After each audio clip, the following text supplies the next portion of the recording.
Hi, I'm Lizzy Tollemache. I'm studying photography at Falmouth University, but I'm originally from Northwest London.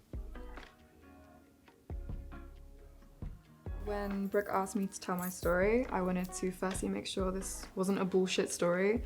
I have watched countless videos online of conventionally beautiful women and men sit there in front of the camera and say, love yourself, which is something that I really don't feel that everyone can do straight away, but I have definitely in recent months actually really started to believe that I can, and I will get into all of the things that I've done to really help me even 50% of the way get there.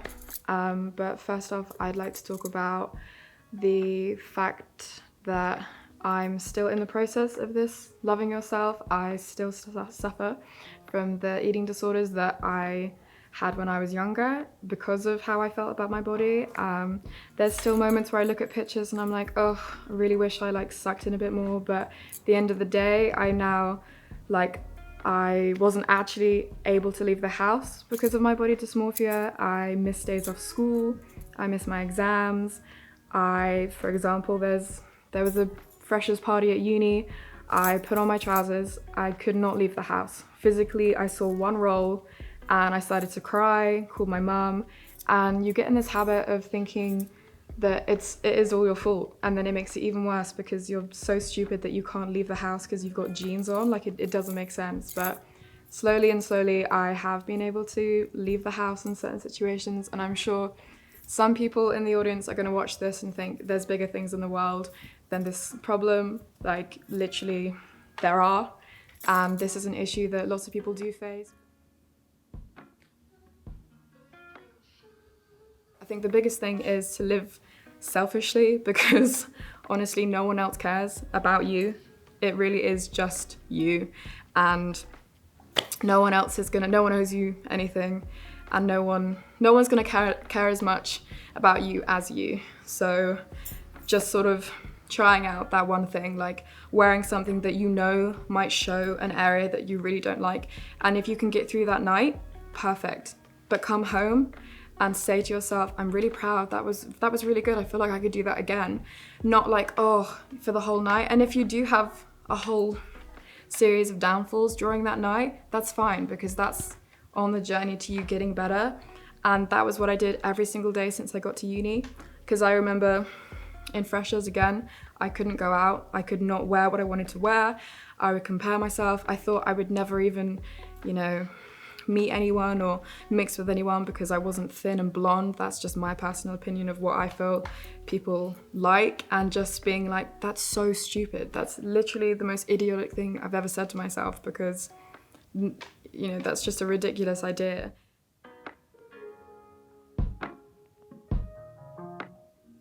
But I do think you should be vain. I think especially people who have hated themselves to the point where you'd want to die. I honestly would take days off school and just want to kill myself because I was so ugly. And it sounds so stupid now to sit here and talk about that, because there's so many other issues that have happened that I feel like are worth more to do something as drastic as that. But I feel like people really need to understand that in your adolescence, your mental image of yourself is the biggest issue in your life.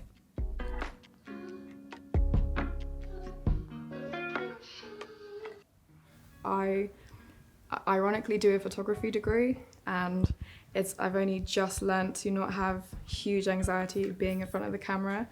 Right now this is difficult, but I know that seeing this in a couple of years' time, this is going to be a really, really good moment for me and everyone else involved.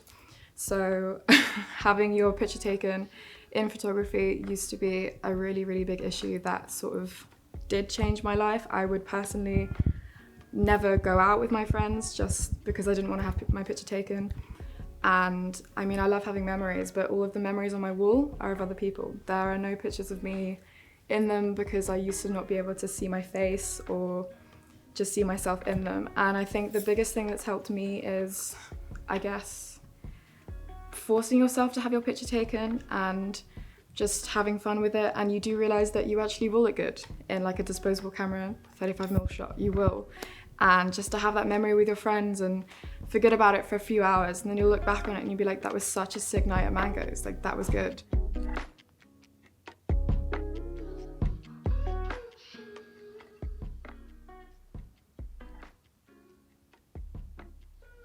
I also tend to like look on Instagram and Snapchat from when I was 14, 15, having a really difficult time, and it's weird. I look back on those pictures now and I can't believe I hated myself then, because I personally think I looked better then, I was slimmer then, and it just shows how your body image in your head is completely in your head. It is literally a mental thing, because I thought I looked hideous and so huge at 14, 15, and I would never wear a skirt because I didn't want to see my knees or my legs.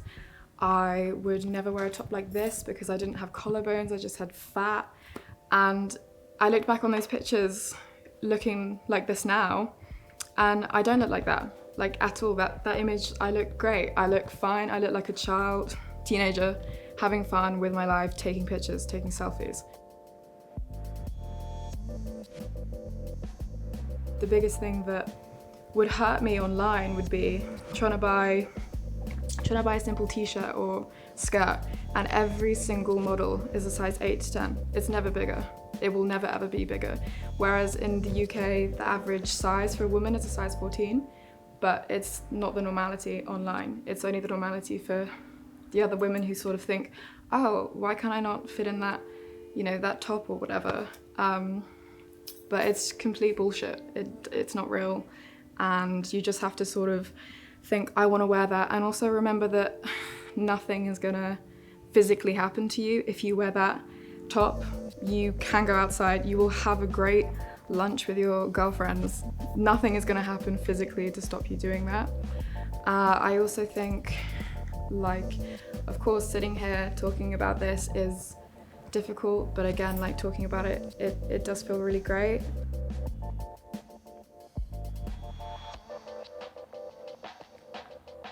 Take every single day as the day. If you felt really shitty about your body then, that's fine. Go watch a film, chat to your friends, it's gonna be fine. It really doesn't matter if you don't like your body every single day, but I think just going out and telling yourself that you look good in an outfit that you really like, and it really doesn't matter. I think the biggest thing is hearing compliments from other people. The biggest compliment is from yourself, as cliche as that sounds. I'm not gonna tell you to sit in the mirror and be like, I'm beautiful, I'm beautiful.